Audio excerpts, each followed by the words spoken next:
নাট্যকার ডিবি হারুন আন্দালি প্রমাণ পার্থর সাথে আমার ব্যক্তিগত সম্পর্ক ছিল। আমি ঈদের আগে তাকে বলছিলাম যে আমি একটু ফ্যামিলি ক্রাইসিসে, আপনি 10 লাখ টাকা আমাকে ধার দেন, আমি আপনাকে আমার জীবন। তো সে বলছে যে তোমার সাথে তো আমার ধারের সম্পর্ক, ঠিক আছে এই এখন এইটা নাও, আর যদি মেকআপ না হয় আবার নিও। সে 4 লাখ টাকা ধার, মানে আমাদের একটা ব্যক্তিগত সম্পর্কে যে ঈদের আগে সেইটারে বানাইছে 64 লাখ টাকা দিছে নাকি, এবং কত ধরনের রংচং মাখাই প্রচার।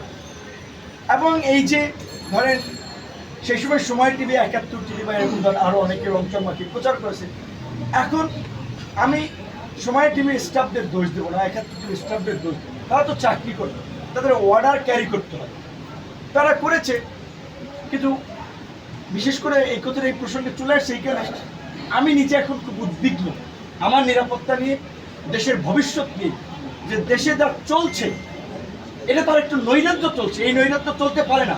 এখনই মার্কেট দখল, বিল্ডিং দখল, টিভি চ্যানেল দখল, লঞ্চঘাট দখল, খেয়াঘাট দখল, মিল ফ্যাক্টরি দখল, এইটা কোন বাংলাদেশ? এই বাংলাদেশের জন্য কি আমরা বিপ্লব করেছি? তরুণরা এই যেখানে বসে আছে যারা 18 সালে কোটা সংস্কার আন্দোলন করার জন্য মাইনা ককটেল দিয়ে তারা বলছে বিপিনুল্লাহ রাশেদ তারে এই ককটেল মিছিলে মারার জন্য, প্রত্যেকটা এই শাকিলের মতো মানুষকে র্যাব আপনার অপহরণ করে নিয়ে গেছে।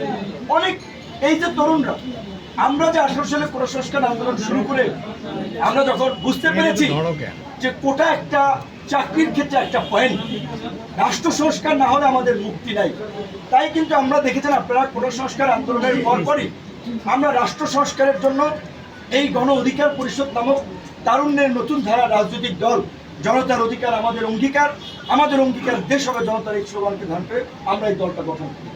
আমরা যদি 18 পরে এই 24-এর যদি নির্বাচনে অংশগ্রহণ করতাম, অনেকের এমপি হওয়ার মতো আপনার ট্যাক্স ফাইল ছিল না, অনেকের বয়স হয় নাই, তাহলে আমরা কেন জীবন দিচ্ছি, আমরা কেন সংগ্রাম করছি? এই যে এই আন্দোলনে ছাত্র অধিকারের কমিউনিটির বিরুদ্ধে সহসভাপতি, কদমতলী থানার যুগ্ম সদস্য সচিব শহীদ হলো, এই চট্টগ্রামে, রংপুরে, অনেকে, সারা দেশে তো শহীদ হয়েছে অসংখ্য মানুষ।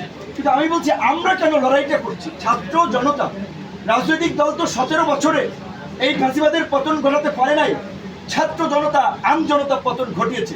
আর এখন আরেক দল লোক লুটপাট শুরু করে দিয়েছে। আমরা হুঁশিয়ারি দিয়ে উচ্চারণ করতে চাই, এই আওয়ামী ফ্যাসিবাদকে, এই 17 বছরের ফ্যাসিবাদকে আমরা উৎখাত করেছি। আজকের এই নব্য লুটপাটকারীদেরকেও আমরা কিন্তু বাংলার যে যা লুটপাট করেছেন, যেখান থেকে লুটপাট করেছেন সেখানে রেখে যাবে।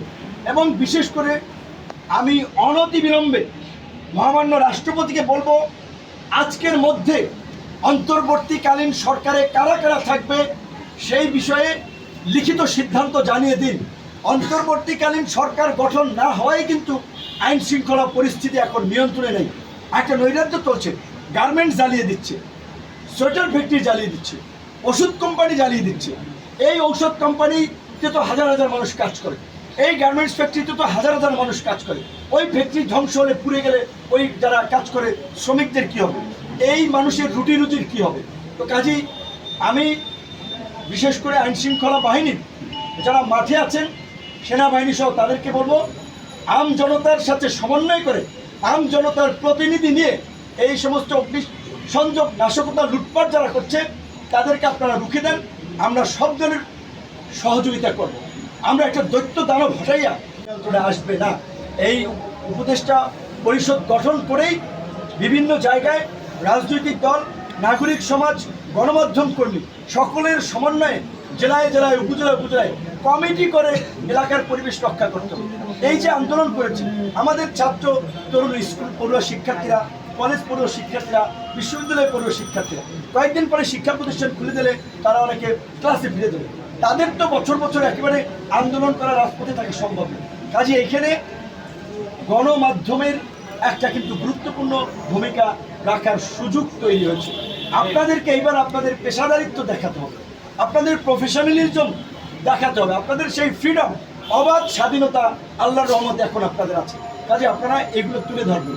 আজকে ছাত্র, শিক্ষক, অভিভাবক, এই যে যারা পানি এগিয়ে দিয়েছিল, মায়েরা তার সন্তান নিয়ে রাজপথে এসেছিল, ঠিক একইভাবে এই নৈরাজ্য, লুটপাট, এবং আগামীতে যেন আমরা একটা সুন্দর বাংলাদেশ বিনির্মাণ করতে পারি, সেই ধরনের একটা জন আকাঙ্ক্ষার রাজনৈতিক দলকে, রাজনৈতিক নেতৃবৃন্দকে সরকারে বসানো, রাষ্ট্র ক্ষমতায় নিয়ে আসা, সেজন্য আমাদেরকে সাপোর্ট করতে হবে।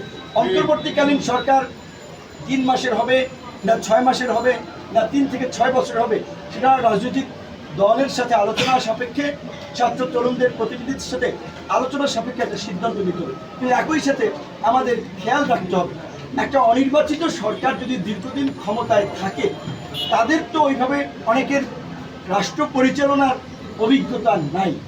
ডক্টর মোহাম্মদ ইউনূস স্যারকে প্রদান করা হয়েছে, এটা তো আমরা অনেক আগে থেকেই বলেছি যে বাংলাদেশে ডক্টর মোহাম্মদ ইউনূস স্যারের লেভেলের লোক এই মুহূর্তে নাই।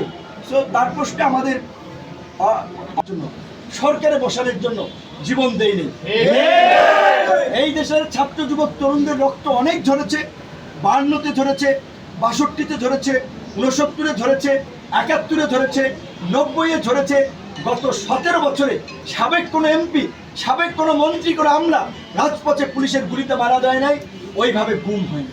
সাধারণ মানুষ, সাধারণ কর্মী, তারা গুলি খেয়েছে, রক্তাক্ত হয়েছে, জীবন দিয়েছে। কাজী এই বিপ্লবের পরে যে নতুন সরকার ব্যবস্থা, নতুন রাষ্ট্র ব্যবস্থা, সেখানে আম জনতার, জনগণের চাওয়া পাওয়ার প্রতিফলন থাকতে হবে। আমরা যারা এই প্রজন্মের রাজনীতি করি, কোটা সংস্কার থেকে এই রাষ্ট্র সংস্কারের আন্দোলন করেছি, এই স্বপ্ন বাস্তবায়ন না হওয়া পর্যন্ত আমরা সদা জাগ্রত আছি এবং আমাদের অনুসারীদেরকে আমরা পরিষ্কারভাবে বলতে চাই, যার বিরুদ্ধে একটা ব্লেড কিংবা 2 টাকার সুতাও যদি লুটপাটের অভিযোগ পাওয়া যায়, তাকে আমরা নিজের আইন শৃঙ্খলা বাহিনীর হাতে তুলে দেব। সারা দেশে গণ অধিকার পরিষদ, অন্যান্য রাজনৈতিক দল, যারা বিরোধী রাজনৈতিক দল, তাদেরকে অনুরোধ করব, আপনারা নেতা কর্মীদেরকে শান্ত করুন। তারা কি করছে ইতিমধ্যেই কিন্তু সমস্ত ডেটা আমাদের কাছে চলে আসছে, সাংবাদিকরা জানে। এই লুটপাট চলতে দেব না, আমরা দেব না, আমরা পরিষ্কারভাবে বলছি। কাজে এত পুলকিত হওয়ার কিছু নাই।